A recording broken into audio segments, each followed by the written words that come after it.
Alrighty, we're live. Let's see if this is a test, and let's see if Adrian figures out how to join.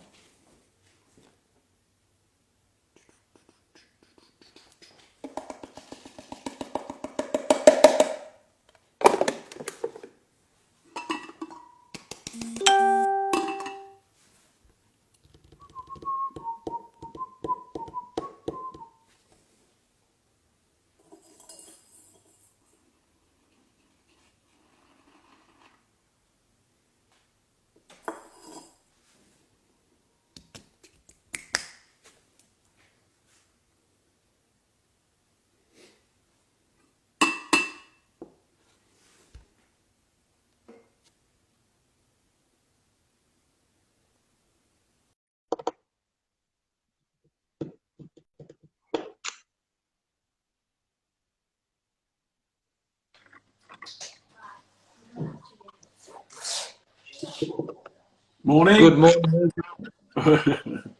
Or good afternoon or good evening to you. Yes, it's 7 p.m. so it's a good evening. Look, would you be able to rotate the screen?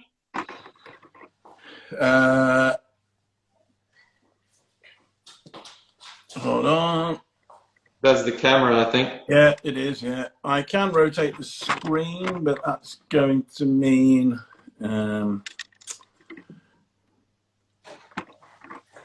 hold on.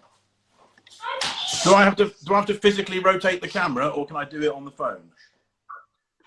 I think you'd physically... Yeah. I can, but then my tripod is completely screwed up then. That's the only problem. Well, this is the test. I'm making myself a coffee before we start. I haven't made one yet, so... Oh, good. Let me keep experimenting. Okay.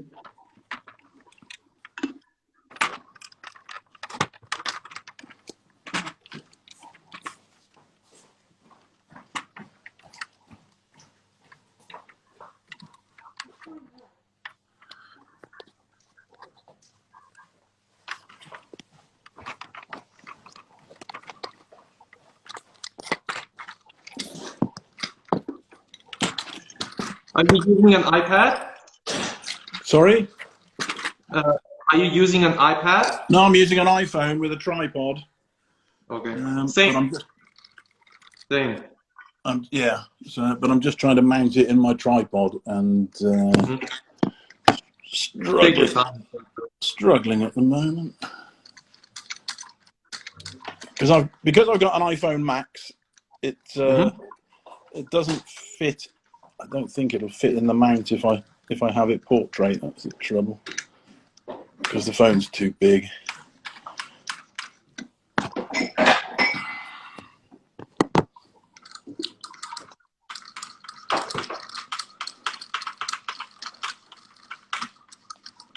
We have 5 people live at the moment. For everyone watching, this is just a test. Give us some time. How's that? That'll have to do. I think that's great. That's great.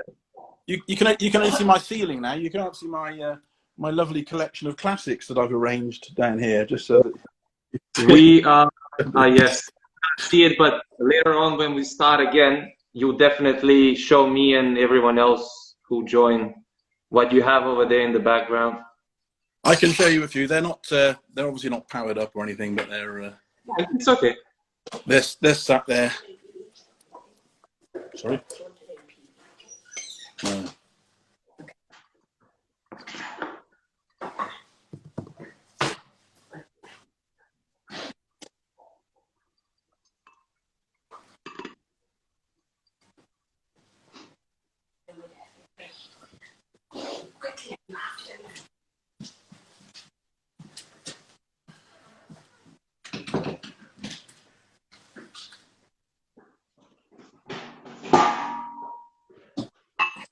Coffee is ready. You lucky man.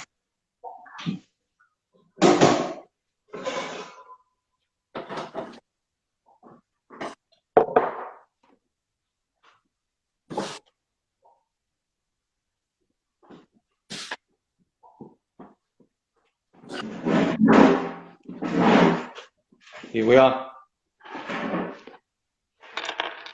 I'm just gonna connect my earphones, Adrian. Let's see.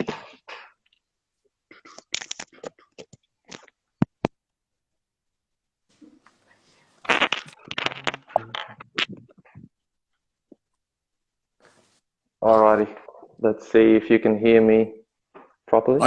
I can hear you perfectly, as long as you can hear me. I can.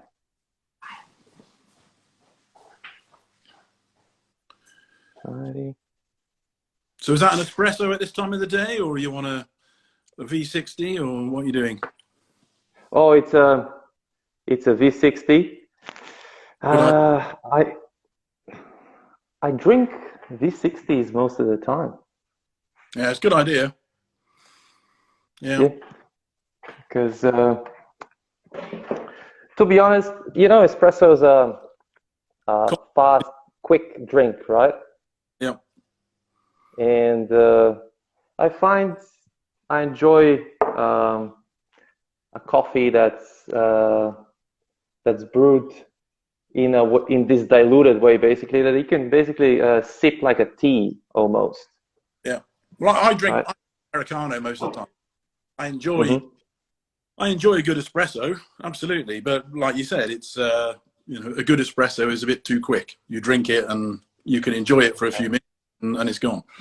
So I normally drink. Well, my normal drink, I guess, is what was, I think, invented in Australia, which is what you call the long black, which is not quite an Americano, but a little bit more water, a little bit more volume than you'd normally get in an espresso. So just to try and keep some of that espresso intensity, but not really diluted as much as an Americano does. I agree. Whenever I go out to a cafe, if they don't do filter coffee, pour over or a batch brew, I definitely go for a long black. Yeah, absolutely. Yeah, that's the classic for me, and I think for many other coffee lovers that really enjoy coffee and they don't want to taint it with milk. It's either an espresso or a long black. Yeah, completely. Yeah, and I normally don't drink. I don't drink coffee if I go out to restaurants because you can never be too sure what you're going to get. So definitely. We are very blessed here in Melbourne. There are many spots where you can find great coffee, but then again, in Melbourne, just like anywhere else, probably in the big cities in Australia, there is a huge array of cafes. There's basically a cafe on every step, on every corner. Very low. Yeah, we have, you know, in the UK, as you may know, you know, we have Starbucks on every corner. We have Costa Coffee on every corner, and a few other large. And those are the guys that you normally try and avoid, and you swerve more towards the independents because that's where you know find people that love coffee, that like coffee, and you'll typically get a good shot of coffee in there.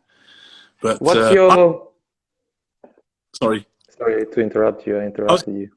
An idiot that goes into coffee shops and wants to look at the beans before I'll drink anything, and will walk out of the shop. If I see oil glistening on the beans in the grinder, that's a definite no. A doser, and the doser is full of ground coffee, and I think no, I'm not going to stay in here. So yeah, I tend to be a little bit, or do I guess, a bit fussy. Yes, I noticed that. I just wanted to ask if anyone else who's watching, there are 8 people, I think, if they could give us some feedback in the comments, if they can hear us properly and see us properly as well. Internet in Australia here is a big issue. I'm not sure if, I think I mentioned to you in the emails when we were corresponding that internet here is terrible. And I recently updated the internet plan that I have to the best possible that I could get for a household, and it's still not good enough. Yeah. No, here we're on cable and fiber here. Thank you. I get about loud and clear. It's fine. Sounds great. Thank you very much for letting us know. So that's good. I was going to ask you, Adrian. Obviously, I mean, if you would introduce yourself probably people know you, but it would be great for if anyone doesn't know you to know who you are.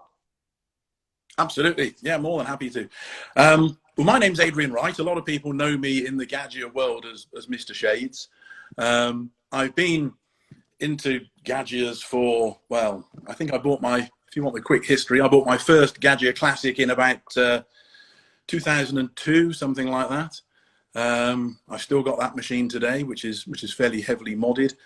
I spent a long time playing with different Gadget machines and fiddling with them and modifying them and trying to improve them. And I did that purely as a hobby. And I've always been massively into coffee. Even as a kid, I grew up in a house with a brother and a sister and mother and father. Everybody else drank tea. I was the only one that drank coffee. At the time, I only had access to instant coffee really in the UK, but that's still all I was drinking. You know, I then bought a filter coffee machine and various other ways of making coffee to try and improve coffee.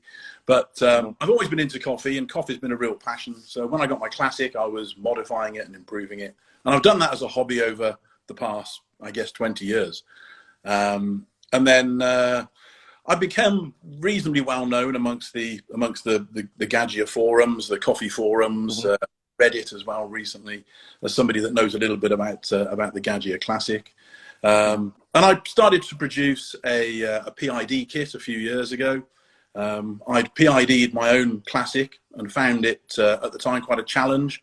You couldn't buy much in the way of parts. You could buy a lot of parts, but very often you had to buy 50 of these parts when you only needed one of them and things like that. So I couldn't find a case to put the PID controller in, all these sorts of things. It was a real challenge. And I started making these PID kits, and I spent a lot of time writing these instructions to really help people gain the same benefit from a Classic with a PID that I'd seen myself. And I'm a huge fan of, you know, a PID, as I'm sure you'll agree, Goran, a PID on a Classic makes a huge, huge difference.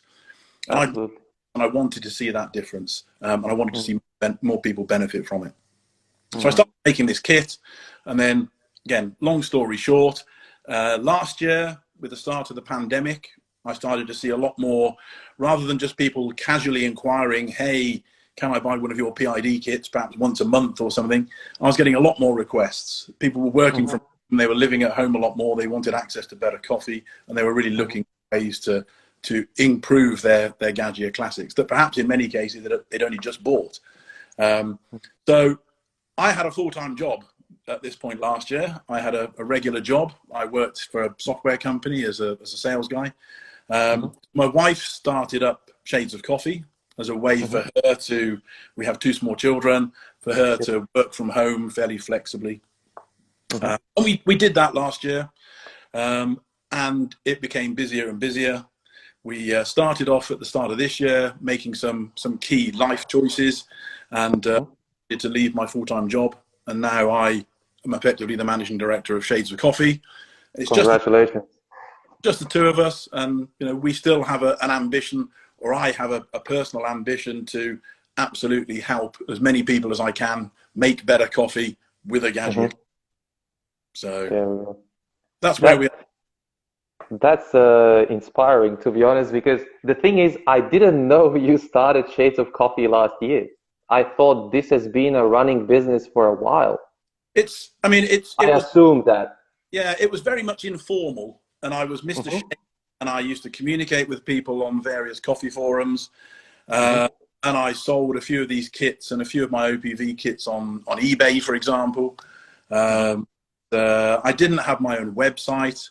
eBay is a pain to work with at the best of times. eBay off when it comes to international shipping prices and all these sorts of things, in my opinion. If there's any lawyers watching, then you know, I wanted to do something a little bit more formally. When demand for my ideas, my products started to increase, we had to do something a little bit more formally. So we formed a limited company in the UK and did everything absolutely, you know, within the company, and that's when we formed Shades of Coffee. So we wanted something that was a bit of a nod to my forum name of Mr. Shades, but didn't just say Mr. Shades Coffee. It was something a little bit different. So people assume it is a fun play of words, shades of coffee. I like it. yeah, absolutely, yeah, and you know, people assume it's to do with shades of grey and those sorts of things, but it's Uh-huh. not It's really. easy to confuse the two, but I would like to think so. it's a fun play with words. And what's the reason behind Mr. Shades? Is there any particular reason, or it's just? It's a nickname that I had, or I was nicknamed Shades when I was at school many years ago. A lot of friends still call me Shades. A lot of people that I used to go out drinking with still only know me as Shades, know my proper name. So when I started working on the coffee forums, I wanted like email address, forum names. Very often Shades was already taken, so the only alternative was Mr. Shades. So now I'm Mr. Shades. And now we know what's the secret behind it.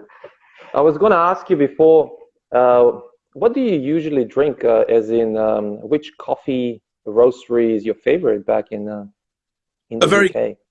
Very good question. And I've had, over the years, I've had a number of different passions when it comes to different types of coffee that I drink, which leads me to where I am today. You know, for many years, and you know, like we probably all did to start with, I started off drinking illy pre-ground coffee out of a can in my classic, and then I suddenly found the wonderful world of a grinder. You know, 20 years ago, bought my first grinder, and all of a sudden it was transformed, and the sort of coffee you could make was hugely different. But then for some crazy reason, I started buying, and I won't say it's crazy because some people love it, I started buying Indian Monsoon Malabar. Okay. And Monsoon Malabar is a very good dark roasted coffee, and it has to be dark roasted and oily, and you get some very stereotypical coffee flavors from it, but they're very often those very dark chocolatey, very almost woody in some cases. If you're not careful, it can almost taste leathery, woody. Yeah, and a bit ashy maybe as well. Yeah, you end up with those very stereotypical, very dark roasted coffee flavors, and I thought that was great. I enjoyed that, and that was, as far as I and that was the flavor of coffee. And I drank Monsoon Malabar for many years. Is Monsoon Malabar a type of coffee or a brand of coffee? Because I think it is a type of coffee, right? Absolutely, yeah. And the type of a coffee bean. Yeah, absolutely, yeah. And you know, it's coffee from India that's monsoon, and that has something to do with the weather changes and the monsoon rains and so on. I think. Used to happen. Historically, was the coffee beans, when they were being transported from India, were transported on ships, and very often those ships were caught in monsoons, and it washed the coffee. And it washed the coffee in, I guess, rainwater or whatever, and they were absolutely covered in monsoon rain. I think nowadays they don't necessarily do that. They monsoon it artificially by washing the coffee separately. Once they get the green coffee, they then wash it.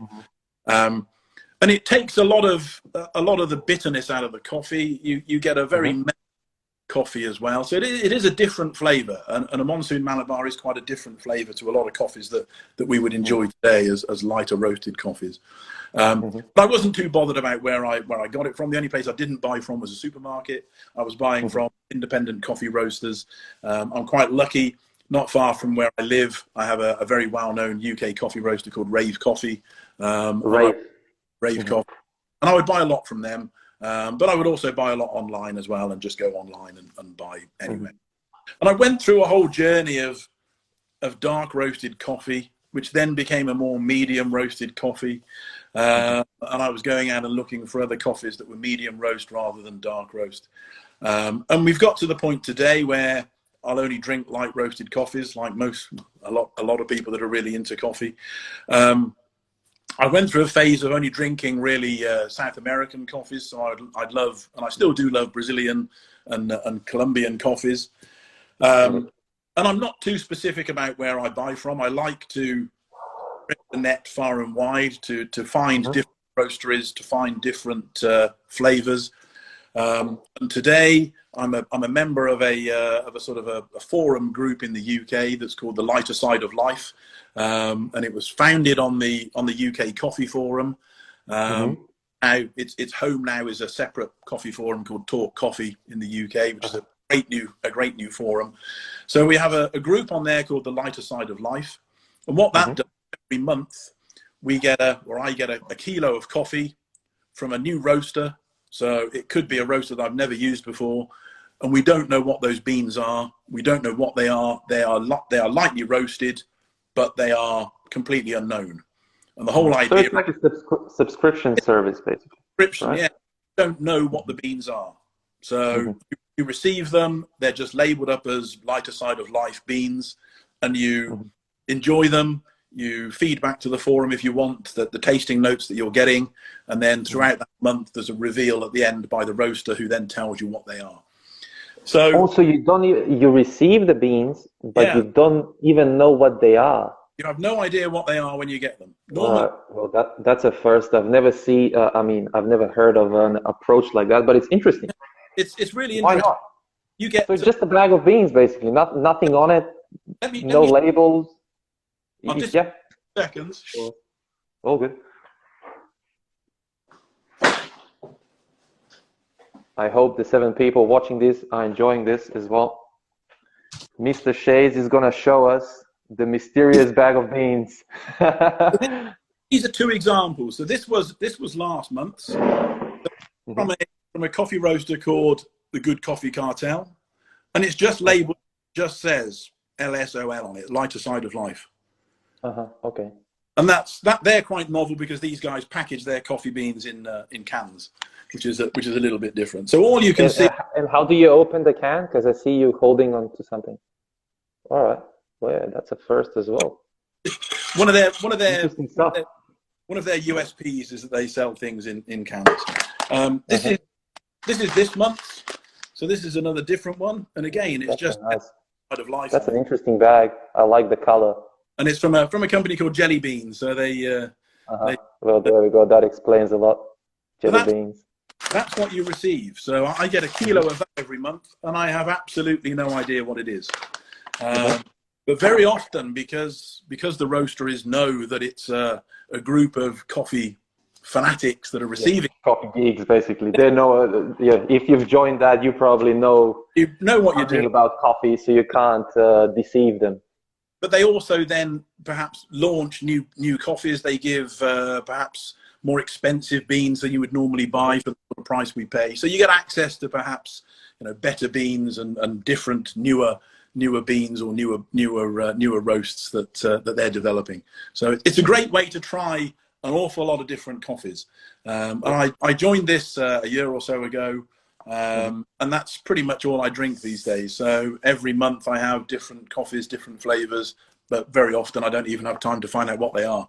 So it's. And would you say they are omni roasts? So you're using them for both espresso and filter brewing methods, or it's?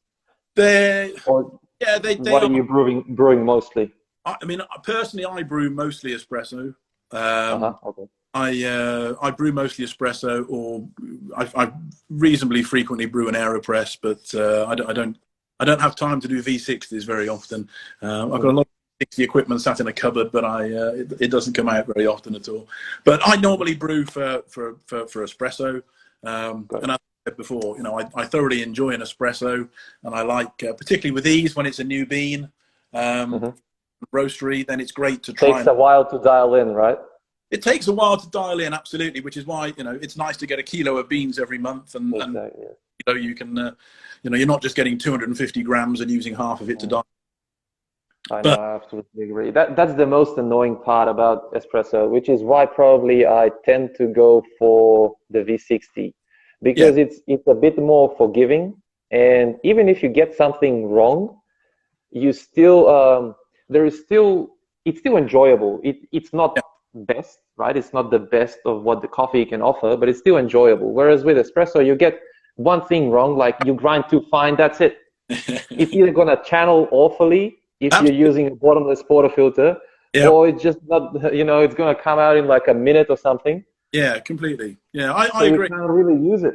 Yeah, and I think a lot of people will say if you want to get the flavors as the roaster intended, then go with coffee, go with a V60.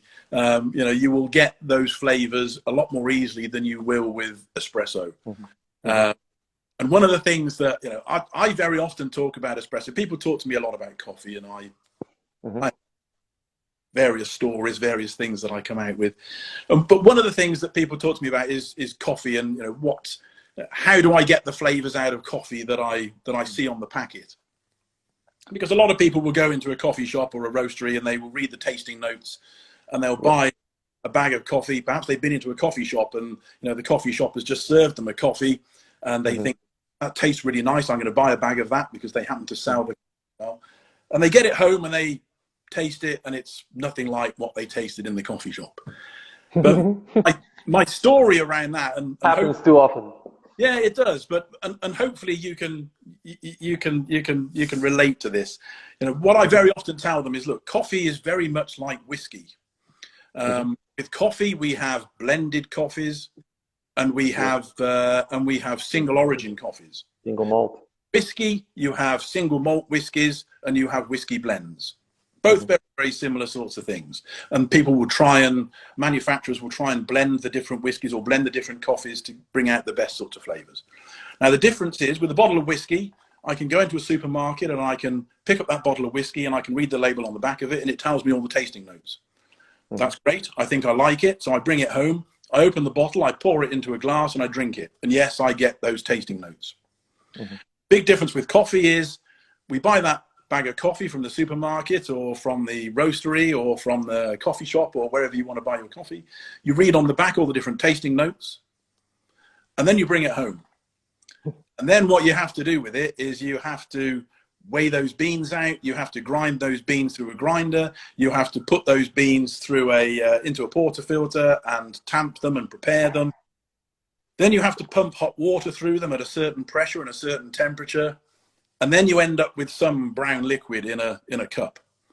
And that entire barista process that you've been through completely transforms, in either a good way or a bad way, those coffee beans. So you can end up with exactly the tasting notes that it says on the back of the packet if you're really lucky, or you can end up with something that's completely undrinkable, or you can end up with different tasting notes. But it's you know, a lot of people, and I get an awful lot of contact from people saying, hey, I've bought my Gaggia Classic. I've got a bottomless portafilter. It's spraying everywhere. That's it. I've reduced it to 9 bar, and I thought this would solve the problem. But you know, I'm still getting no crema. The coffee still tastes really bad. How do I get rid of the bitterness? And a lot of people still think that, you know, in the world of particularly espresso, you can just flick switches, buy the right equipment and flick switches and get exactly the right cup of coffee out of it.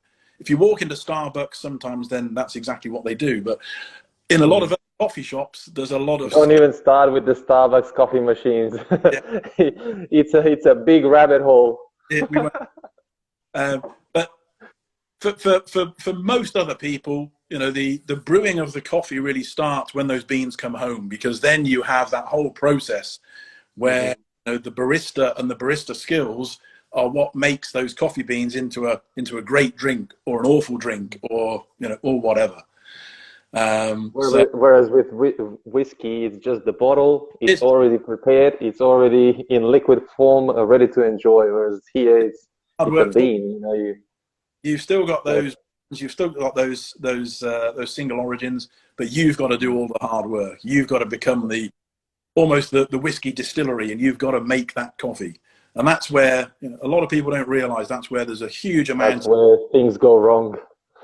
Massively, yeah, and particularly with espresso, they go wrong very quickly and very badly. Like you said, with an AeroPress or with a V60, you can get away with different grinds. You can get away with having clumps in your coffee. You can get away with not preparing things properly. You can get away with water at the wrong temperature.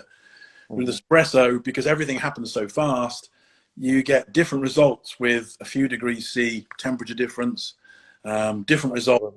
Especially if you don't have a PID. I mean, if you think about it, absolutely. In my opinion, most people don't have a PID. They don't even know what the temperature of the coffee machine is. Yeah. And as you probably know just as well as I know, with the Gaggia Classic, it's Oh my God! If you don't have a PID, it's a bit difficult. And I think, You know?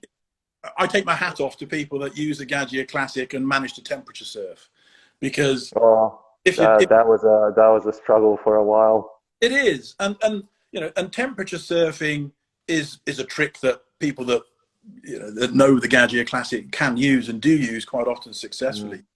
But even with temperature surfing, if you do it correctly, then you may actually know that whenever you're pouring a shot, you're getting water at the same temperature. You still have, yes, but you don't know what the temperature is. It That's is. true. You still That's have. true. You can be consistent, but you're not informed. Yeah, absolutely. Right. So you don't know what's going on. It's just at least it's consistent. Yeah, it's consistent, right. which certainly helps. But what you can't do is you can't increase the temperature for a lighter roasted bean, and you can't decrease the temperature for a darker roasted bean. You can't start an experiment with those temperatures. And that's a great thing with the PID. It doesn't just give consistency; it gives full control over the temperatures as well. And as I said, I was amazed when I first PID'd my first classic many years ago. I was amazed at the difference it made, and I still say today it transforms the classic into a different league.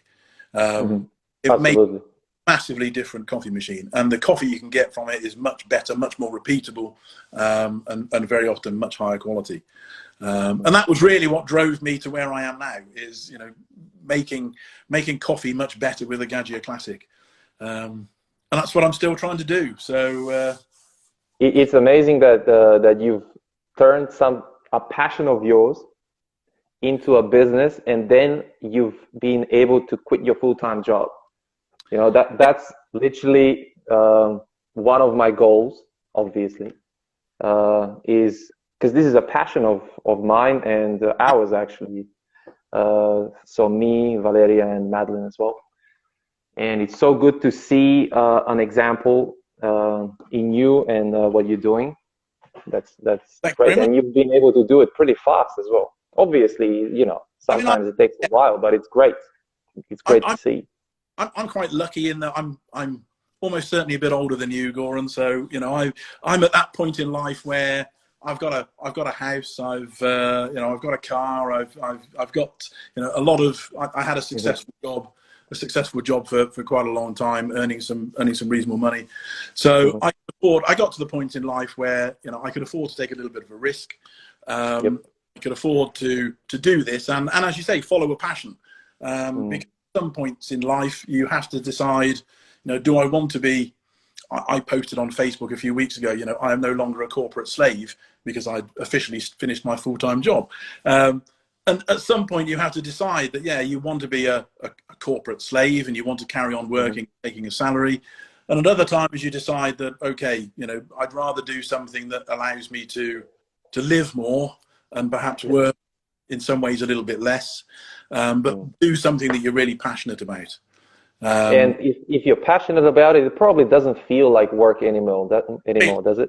Yeah, completely. I mean, I frequently work weekends, I work late at night, I work whenever. And you're completely right. When it's a passion, it doesn't feel like work. When it's your own business, that's probably the best feeling.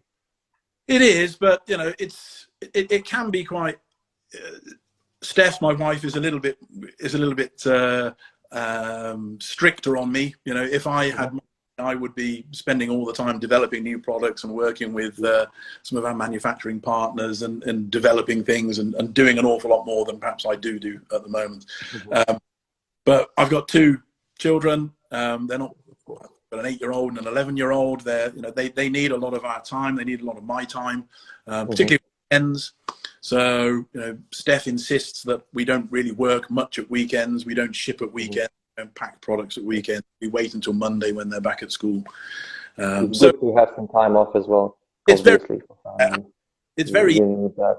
When it's your own business and it's something that you are passionate about, it's very easy to get completely absorbed into it. And that work-life balance goes massively in the opposite direction.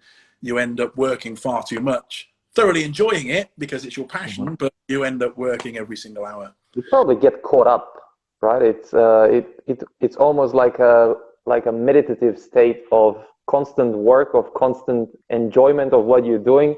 So you're not even noticing. Sometimes hours are flying, and all of a sudden you just wake up from it 6 hours later, for example, and you see the time and you haven't had lunch, you haven't had any water, you just continue, You haven't. Yes, it's a Saturday morning and you haven't even had breakfast. Absolutely, that's where. Yes. So yeah, it's exactly the same sort of situation. So yeah, you do get caught up in it, but as I said, it's a passion. And when it's a passion, then the work aspect becomes less. So yeah, it's good. You mentioned new products when you were saying, and I saw you had that one steam tip. What is it called? Steam tip with one hole, right? Steam tip with one hole. And is it already up for sale? It is out for sale at the moment. Yes, it was. You probably sold that as soon as you launched earlier this week. Yeah, I think we're out of stock on the website at the moment, but hopefully it'll be coming back again. It'll be coming back soon.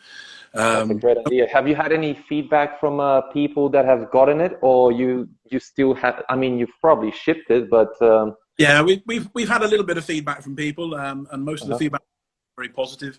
So still some tweaking we're doing on it. So yeah, it's everything is looking positive at the moment. I thoroughly enjoy using it. I think it works very well. I don't understand why Gadget didn't go with a single hole tip in the first place, but yeah, it's certainly an interesting product, and it's something that or I personally am always looking for ways that you can improve the Classic. And some of the that people struggle with on the Classic, the drip trays, for example. So one of the other things that we were doing the 3D printed low drip trays. And I started earlier on this year with a project to get those made properly, commercially, moving away from 3D printing more towards something that you can put in a dishwasher, something that is a proper low profile drip tray that's made out of stick and all these sorts of things. And those things take a huge amount of time. So developing all of these new products, it's exciting. Do you do that yourself, the development and probably design and everything? Yeah, I do a lot of the development and the design. Coming up with the ideas is always down to me. I'm fairly active in a lot of the coffee communities, and I listen to feedback from people from Classic owners who are complaining about the fact that there is no single hole steam tip available, for example. There are many things to complain when it comes to the Gadget when out of the box. If you've got ideas, because it's how a lot of these things came about. I mean, we had a low profile drip tray, a slim drip tray, and then someone approached me and said, could you do one that had a longer front on it so I can get my scales on the drip tray? And I said, yeah, I can do that. Yeah, I can design one. And I designed it, and we started making those, and they became very popular. But they took a huge amount of time to 3D print, so we started to shy away from them because it was taking too much of our 3D printing time. But now you're probably looking at the molding now instead of 3D printing, right?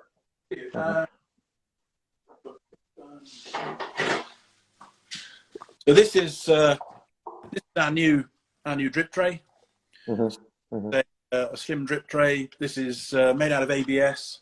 It's vacuum formed or thermoformed plastic, and it's nice. Do is try and make something that had a very similar profile to the standard Classic tray, but you can very easily just take your existing grill. It's there perfectly. It doesn't rattle around, and there's your plastic drip tray. This is the only one. Well, there's we're having a few manufacturing delays on actually getting the production units to us, and these will be available at some point in the next 2 or 3 weeks. But it's taken us quite a long time. I designed these initially, and I'm working with a UK manufacturing partner to actually get them made. Manufactured in the UK. So they're manufactured in the UK, yeah. And when you're doing these sorts of things, to get samples shipped to you, I can get a sample from somebody in the UK the following day. I can suggestions as to how the design needs to change, or sign off the design very quickly. Much faster. Yeah, makes sense. It might cost you more, but it also you are supporting jobs in the UK as well. Yeah, and so that's an added benefit. Even with the quick turnaround working with a UK manufacturer, it's still taken us nearly probably 6 months to get this developed. You know, taking a long time. But with the the huge benefit of this particular design is that, as I said, it's just like the standard classic drip tray. And what we're doing for the extending one is we're literally just extending this front out another 4 centimeters to make our extended version. So the extended front does not mean you can actually fit more water in there, right? It's still the same amount of water you can fit, but it just extended for a bigger scale. Yeah, absolutely. Yeah, we did. And how many grams of water can you fit in that slim drip tray? I could tell you, but I've completely forgotten. It's approximately half the height of the original drip tray, and it holds the half. Right. So it's still enough probably to make 3-4 cups of coffee easy. Oh, absolutely, yeah, completely, yeah. If not, because it depends. I think there are a lot of people out there that very happily do do cleaning shots after every single. They back flush after every single shot. They may well purge water for 10 seconds before they make a shot. And if they're doing that with the drip tray, then the drip tray is going to be pretty full pretty quickly. But most people, certainly when I purge water, I will put a separate cup there, and I'll use the purge water to heat the cup as well. And I won't do back flushing after every single shot. I'll only back flush at the end of the day. So yeah, normally, I mean, I find that this very happily just sits there, and it doesn't fill up particularly quickly at all. And it does the job because you get more clearance. And that's what you after. So you can't have both, basically. You can't have a big drip tray that can fit a lot of water and then have enough clearance as well. Yeah. So you got to sacrifice a bit on one side to gain something. Yeah, we did for a while. We had this is our previous 3D printed extended drip tray.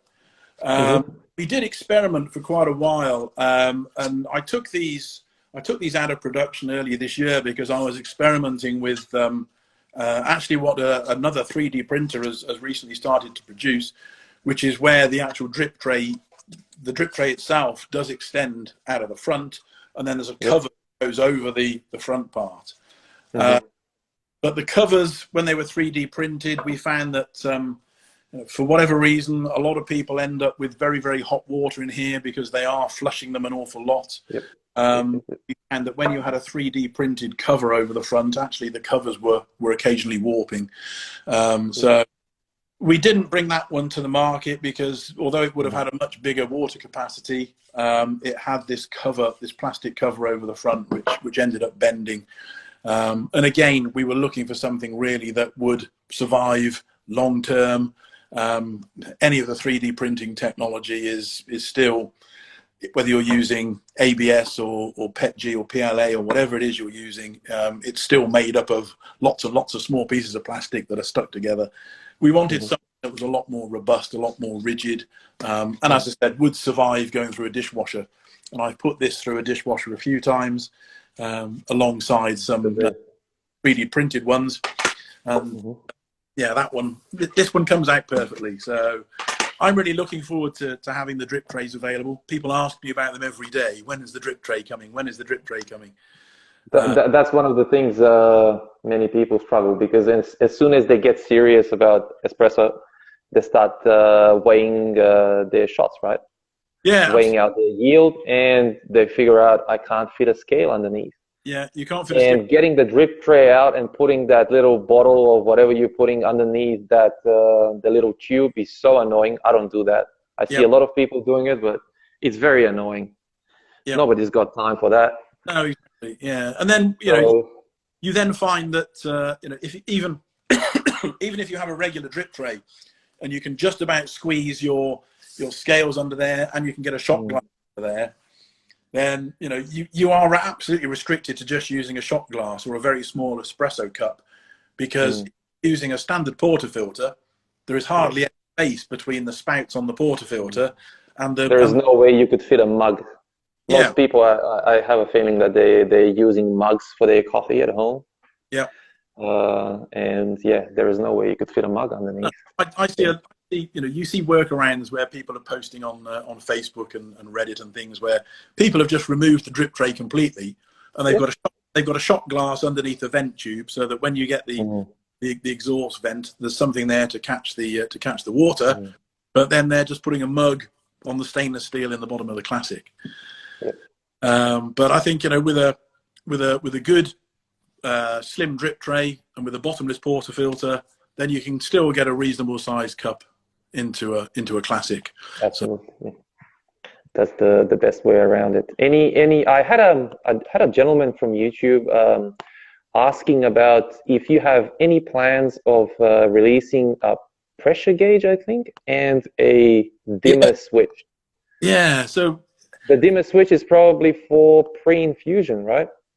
Well, the dimmer switch, let me I could show you one of my, let me show you. I don't know whether, let me see if you can see this. Hold on. So this is this is my first ever Classic. So this is the Classic that I bought well, 2001, 2002, something like this. And it's still one of my development machines, and this has a dimmer switch on it. So this is a dimmer switch, and it's a dimmer switch off a light, obviously. And it also has a number of other things bolted onto it as well. So this is an automatic shot timer that starts and stops the shots after 30 seconds. It's got a PID on it. It's got a pressure gauge on it. Now, a lot of people want the idea of having dimmer switches or dimmers on the pumps so that you can regulate the flow. So you use a dimmer on the pump to regulate the flow. And you can therefore control flow and pressure. Flow profiling, I think that's what they call it. Absolutely, yeah. And one of the problems in doing that is, in order to do it properly, you really want to be able to see the pressure and the actual group pressure, because it's only really relevant if you've got access to a pressure display. And to fit a pressure gauge on a Classic is normally, like you saw on my you got to make a hole. You've got to make a hole, yeah. And for many years now, I've been a huge fan of modifying Classics, but doing it in a non-destructive way, so that you can put it back to how it was. So one of my projects at the moment that I am working on, and I've got a lot of parts in my workshop, and I'm getting various other parts made, is a way to fit a pressure gauge into a Classic in a non-destructive way, but also a pressure gauge that gives you the proper group pressure. Most people fit pressure gauges to Classics at the moment by cutting the pipe that goes from the pump to the boiler. And that doesn't necessarily... That would be pump pressure instead of... Well, it's not really pump pressure. It still gives you some element of brew pressure. But because of the way that water goes into the boiler and out of the boiler, it's actually a different pressure very often. You frequently see higher pressure at the pump, or at the pipe that goes from the pump. You see higher pressure there before the actual puck is seeing that higher pressure.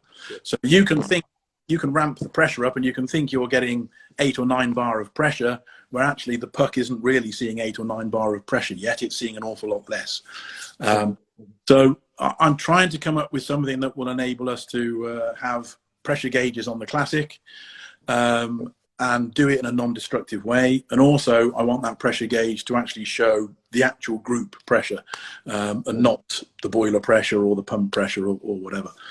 And once I've got a good solution for that, which is something I'm still having parts made for, and I'm working on at the moment. Once I've got a good solution for that, then adding the dimmer to it as well is a natural progression. So to be able to roll the pump and turn it on, turn it off, it gives you access to things like proper pre-infusion, so that you actually, you can pre-infuse properly.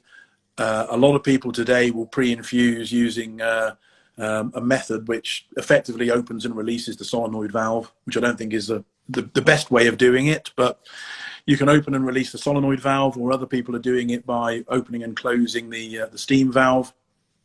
I was just about to ask you with that. You've probably seen, I think there are 2 videos on YouTube about that.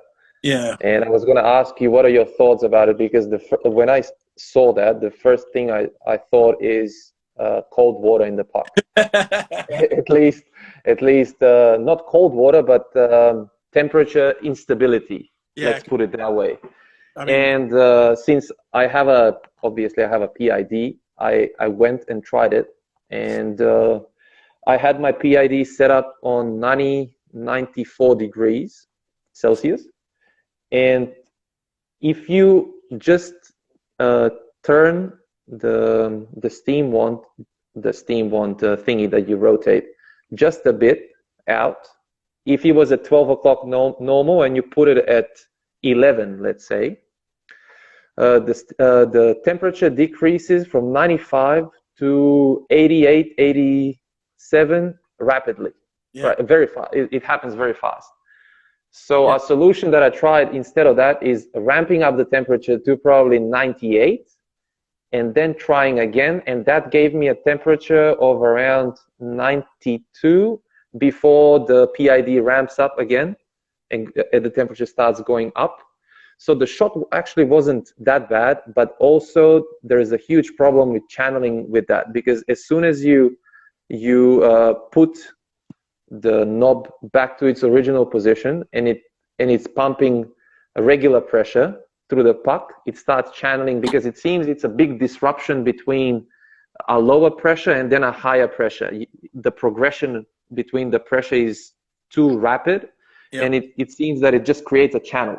Yeah. So although it seems that it's working in theory, I don't think in practice, it seems like a misinformation almost. It might work in theory, but in practice, I don't think so. Yeah, I don't like it. I think I saw the videos that have come out recently about the opening of the steam valve.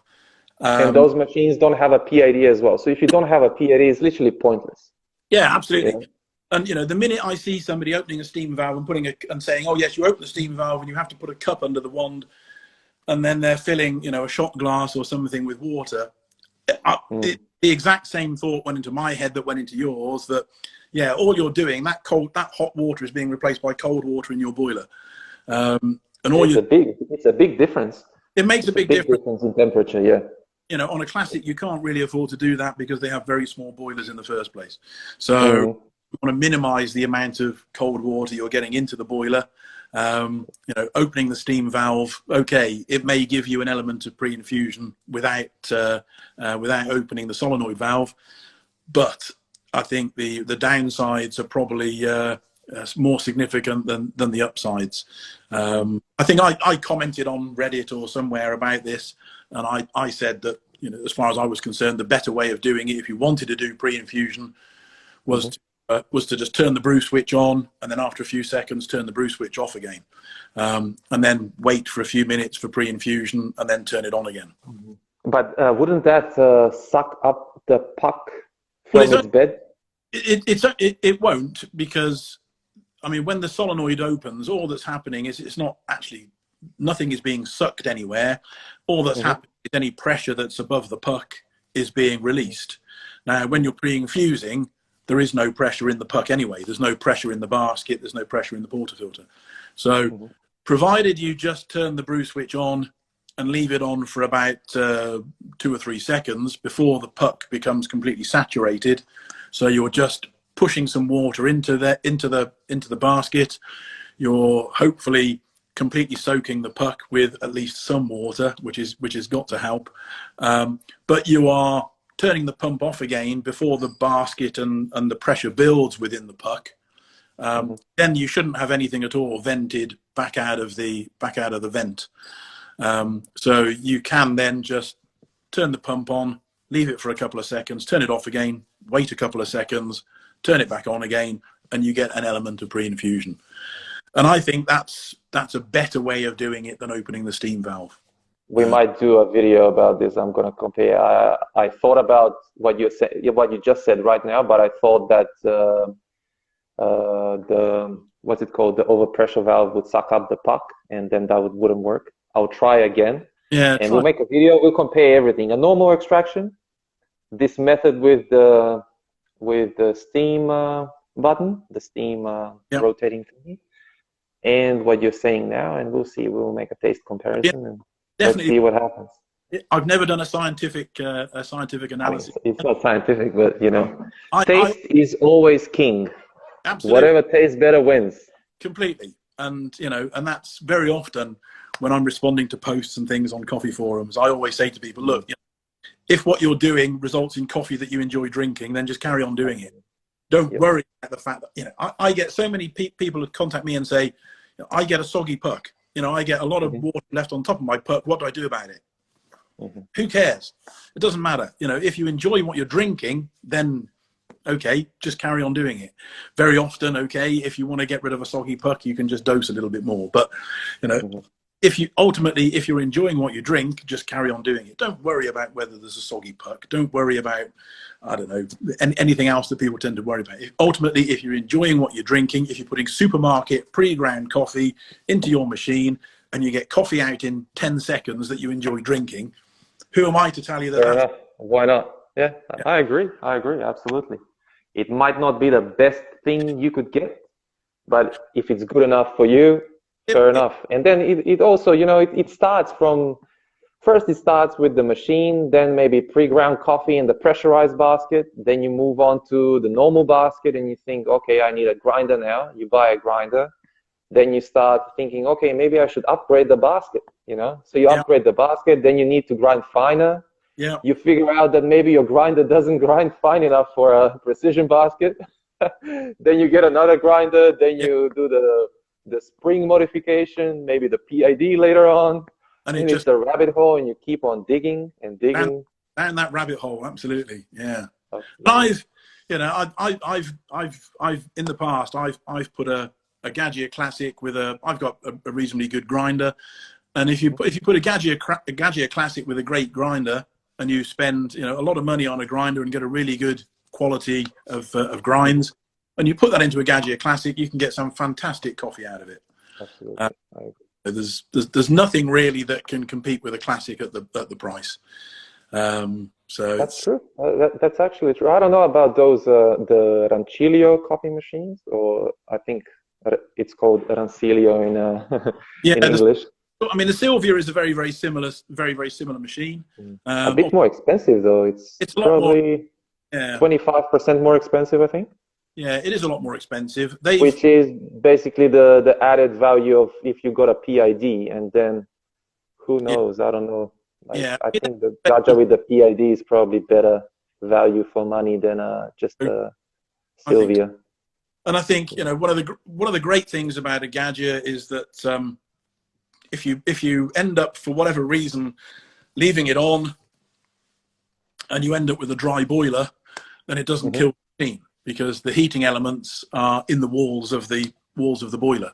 So it's very, very difficult to damage a Gadget Classic. You can, you know, as a newbie, as somebody that's new to espresso, you can use a Gadget, you can do a Classic anyway, you can use it and abuse it, and it's very, very difficult to harm them, very, very difficult to do anything at all that makes them wrong. There's a lot of other manufacturers where they have some great machines, probably at slightly higher price points, but they don't necessarily have all this sort of foolproofing. I can think of one straight away. I mean, there's one that you and I are probably thinking of. I won't name names, but it goes under a different name in Australia to a name that it goes by in the UK. And let me show you this. You can see it right here. They are great machines, but they're great. Absolutely, I agree. They are great machines, because I swapped machines with a friend of mine, Rob. He also has his own channel. It's called How to Coffee. And he asked me if he can take the Classic for a bit. I said, why not? So we swapped machines, and it's fine. It's all right. It's a good machine. They are great as an entry level. Yeah, but I mean, I know a number of people that have got various versions of those machines, and quite a few of them are on their second or third one. Yep. True. Because You can't get more than 2 years out of it, probably. Because That's- it's an appliance. It's not actually a machine. It's an appliance, right? It It's like a mixer. It's like a, I don't know, something else. And it's the same with the grinder. In many cases, you know, with those machines, it's the grinder part that packs up, because the grinder is under more physical pressure than any other part of the machine.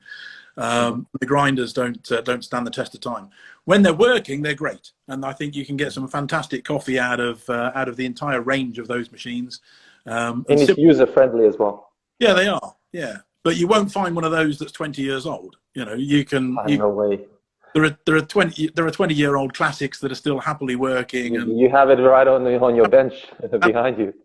Absolutely. But yeah, I mean, technology is coming to coffee, and obviously you've got a machine there that has an element of technology in it. I'm fairly lucky. I own a decent espresso machine as well, so I've got a decent DE1, which is. Oh, really? I didn't know. Yeah, I mean, that's ultimately sort of That's the good stuff, isn't it?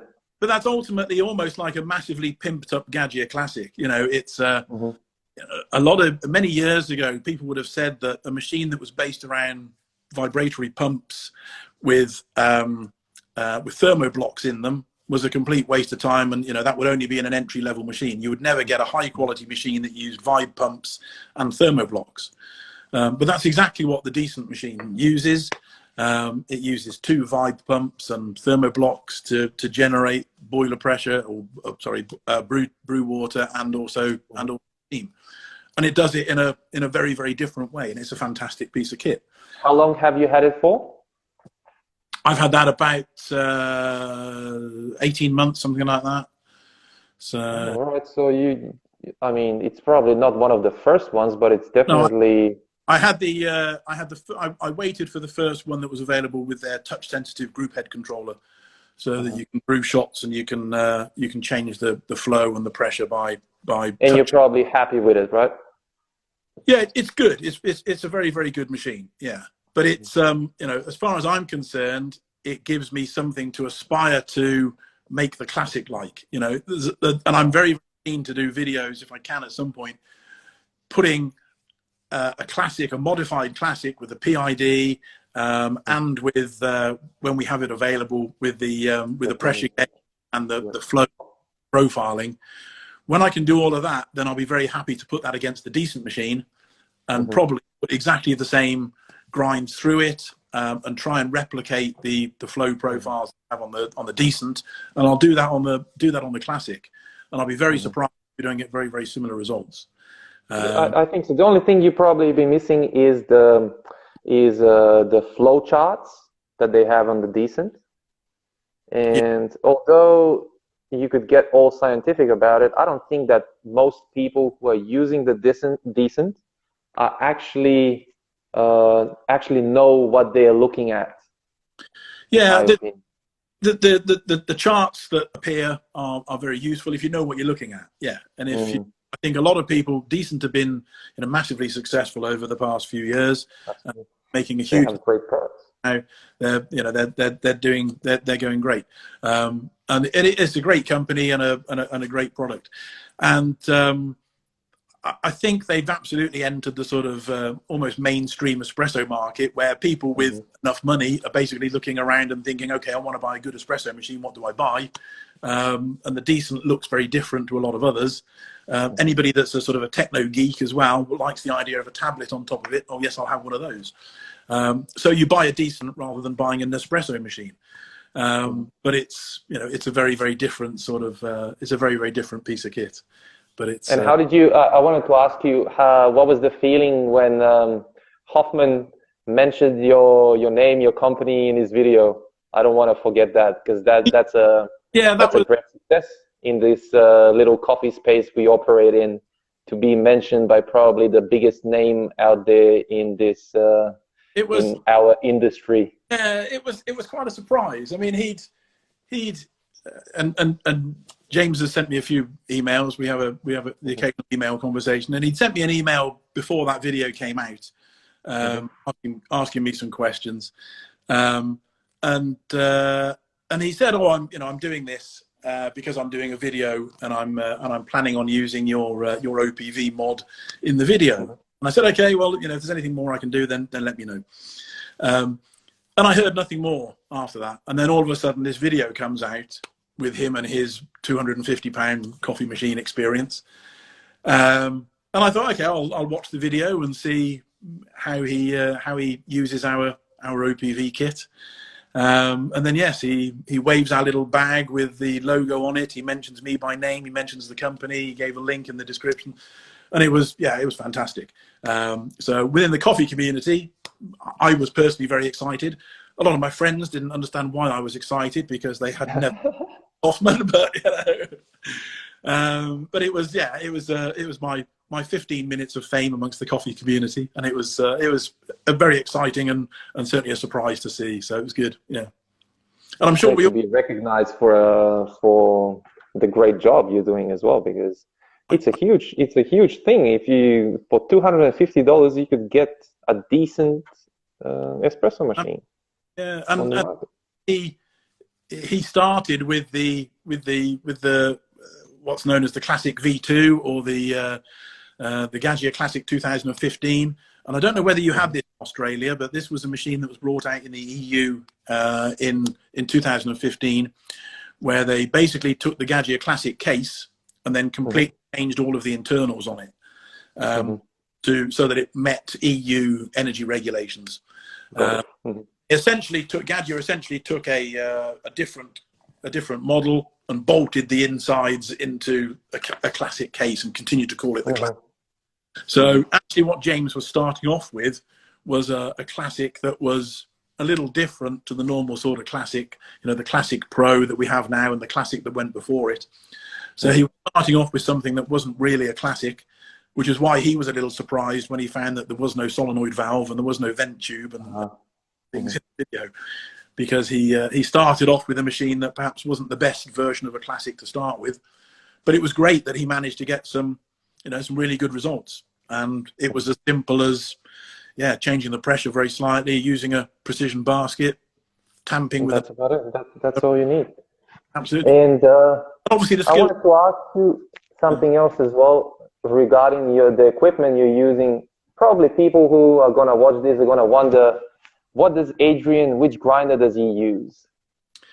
Right. Okay. Well, I've been through a number of grinders, and I started off like an awful lot of people with Matza grinders. So I had a Matza Super Jolly for a long time. That was my first grinder that I had with a classic, and I think probably modded it for single dosing.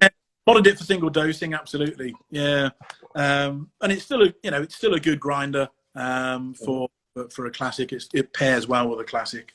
But I had a bit of a problem in that my wife wouldn't allow a large grinder in my kitchen because a Super Jolly with all the bits and pieces on it was just too ugly a device.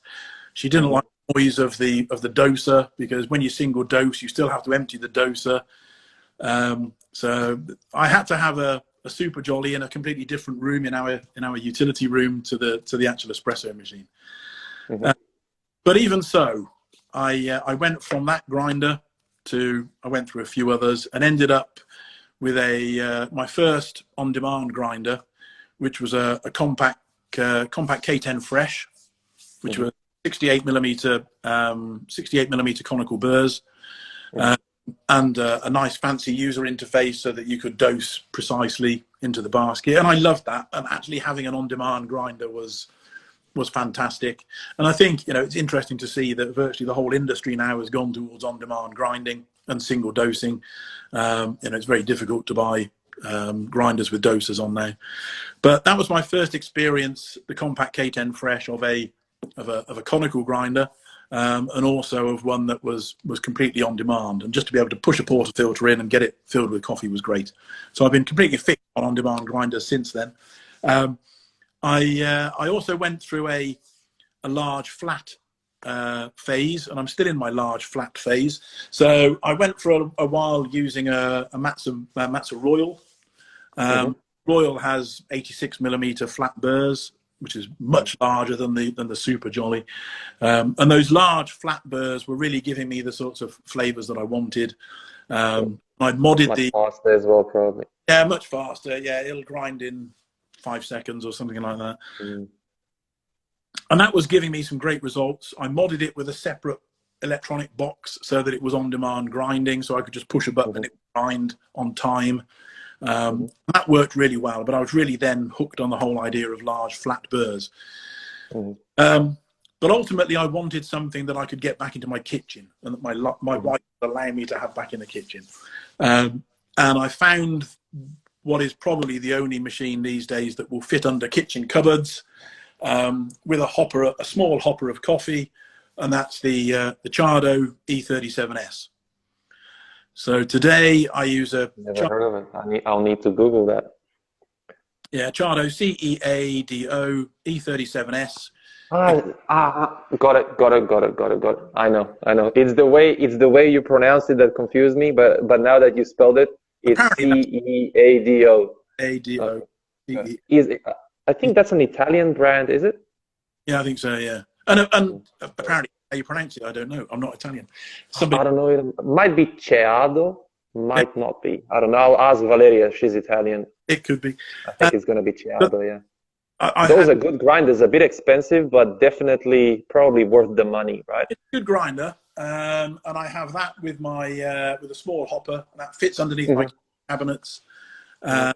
And you know that sits alongside my Decent, and that works very, very nicely. So it's still a large flat burr grinder, and I use that with a hopper of beans, and away we go. So I don't get too hung up on the whole idea of, okay, those beans are sat in a hopper, they're going to be stale, you have to use them within 2 seconds.